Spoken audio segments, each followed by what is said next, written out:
Hello hello hello నమస్తే అండి, మీ పేరు? మేడం నమస్తే మేడం, నా పేరు సందీప్ అండి. సందీప్ గారు ఎక్కడి నుంచి కాల్ చేస్తున్నారు? మేము హైదరాబాద్ నుంచి కాల్ చేస్తున్నాం మేడం. ఓకే, మరి సందీప్ గారు సార్ని ఏం అడగాలనుకుంటున్నారు? సార్ నమస్తే అండి. నమస్తే సందీప్ గారు. సార్ నమస్కారం అండి. సార్ సార్ మిమ్మల్ని ఎప్పుడు నేను టీవీలో చేసినా కూడా మీ యాక్టింగ్ చేసినా కూడా మీరు బాబాయ్ బాబాయ్ అని పిలుస్తూ ఉంటాను. లేదంటే అంటే నాకు బాగా సొంత బాబాయ్ లాగా ట్రీట్ చేస్తూ ఉంటాను. Thank you Sandeep. యాక్టింగ్ చేసినా కానీ సార్ మీరు అప్కమింగ్ మూవీస్ లో కూడా యాక్ట్ చేస్తున్నారు. పెద్ద పెద్ద ఆర్టిస్ట్ ప్లాన్ చేస్తారు, మీకు ప్లానింగ్ ఉందా సార్? ఏమంటే అప్కమింగ్ మూవీస్ లో మీరు ఏ యాక్టర్స్ మూవీ చేస్తున్నారు అనే ఒక ఎక్సైట్మెంట్ ఉంది సార్ నాకు.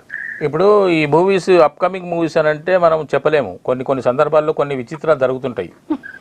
అవి ఉన్నవి లేకపోవచ్చు. అవును, భగవంత్ కేసరి బాలయ్య బాబు గారితో చేశాను. అయితే ఇప్పుడు మీరు పెద్ద యాక్టర్స్ ఇంకా చేసే మూవీస్ ఉన్నాయా సార్? అండ్ మీరు చేసే చిన్న మూవీస్ కూడా చాలా పెద్ద హిట్ అయ్యాయి సార్. నేమ్ ఫేమస్ కానీ, బలగం కానీ, అండ్ విశ్వసేతో కానీ, దాస్ కదంతి కానీ, అండ్ చిన్న చిన్న మూవీస్ ఇంకా చాలా ఉన్నాయి సార్. అవి కూడా మీకు చాలా గుర్తులు తెచ్చినాయి కదా. పెద్ద యాక్టర్స్ మీకు ఇంకా పెద్ద పేరు వచ్చే విధంగా మీకు ప్లానింగ్ చేశారా డైరెక్టర్స్?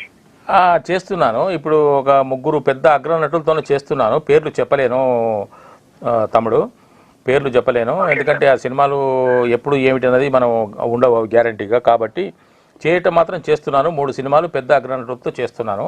ఇంకా మామూలుగా చిన్న చిన్న సినిమాలు ఇంకొక 5-6 సినిమాలు ఆన్ సెట్స్ ఉన్నాయి. నా దగ్గర ఒక క్వశ్చన్ సార్, మీరు అంటే మీరు ఏ స్థాయి నుంచి వచ్చి యాక్టర్ అయ్యారో మీ ద్వారా చూస్తుంటాము. అలాగే కొత్త వాళ్ళకి మీ ద్వారా ఛాన్స్ ఇచ్చే అవకాశం డైరెక్టర్స్ కి చూపించగలరా? మీకేమైనా ఉద్దేశం ఉందా చేయాలని? అంటే మేము మామూలుగా చిన్న చిన్న ఏదో ప్రీ వెడ్డింగ్ షూట్స్ కానీ, లేదంటే మామూలుగా షార్ట్ ఫిల్మ్స్ అది చేస్తూ ఉంటాం సార్. అలాగే అలా ఆ అభిమానంతో మిమ్మల్ని అడుగుతారు, కొత్త వాళ్ళకి ఏమైనా అవకాశం ఇచ్చే మీ ద్వారా ఛాన్స్ ఏమవుతున్నాయా? నాకు అర్థమైంది మీ ప్రశ్న, అందుకే అడిగాను మీరు ఏమైనా చేసే ప్లాన్లో ఉన్నారని. అయితే కొన్ని నాకు కొంతమంది కొన్ని పాఠాలు చెప్పారు తమ్ముడు. మీ పేరేమన్నారు? సందీప్. సందీప్ ఏమైంది, ఇప్పుడు నీలాంటి వాళ్ళు కొంతమంది వచ్చేసి సార్ మేము ఒక చిన్న సినిమా చేస్తున్నాము, మీ కోఆపరేషన్ కావాలి, మీరు మమ్మల్ని ఆశీర్వదించాలి, నన్ను మీ కొడుకులాగా అనుకోండి, మీ ఇంట్లో పిల్లవాడిలాగా అనుకోండి అని చెప్పేసి అని నన్ను కన్విన్స్ చేసి సరే చేద్దాంలే అని చెప్పేసి అని వెళ్తే అక్కడ ఏమాత్రము సంతృప్తికరంగా లేనటువంటి పరిస్థితుల్లో నన్ను ఇరికించేశారు వాళ్ళు.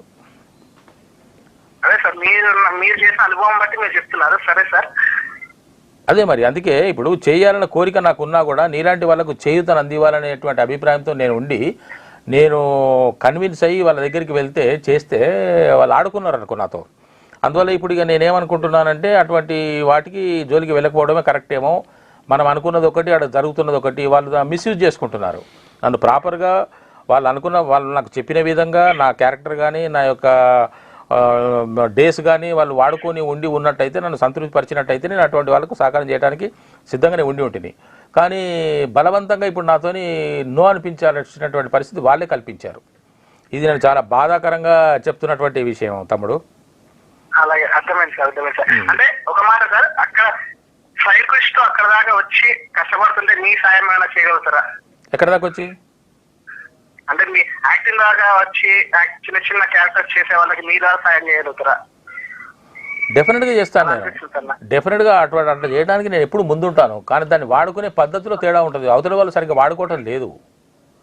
వాడుకోమని నేను చెప్తే ఆడుకుంటున్నారు వాళ్ళు. అక్కడ నాకు ఇబ్బంది కలిగింది. మీతో మాట్లాడినప్పుడు చాలా ధన్యవాదాలు సార్. చాలా థ్యాంక్స్ సార్. థ్యాంక్ బాబాయ్. సత్యన్నకు నమస్కారం చెప్పండి. సత్యన్న నమస్తే అన్న. నమస్తే సందీప్ గారు. బాయ్. బాగున్నాం. సూపర్. All the best. చాలా థ్యాంక్ యూ అన్న.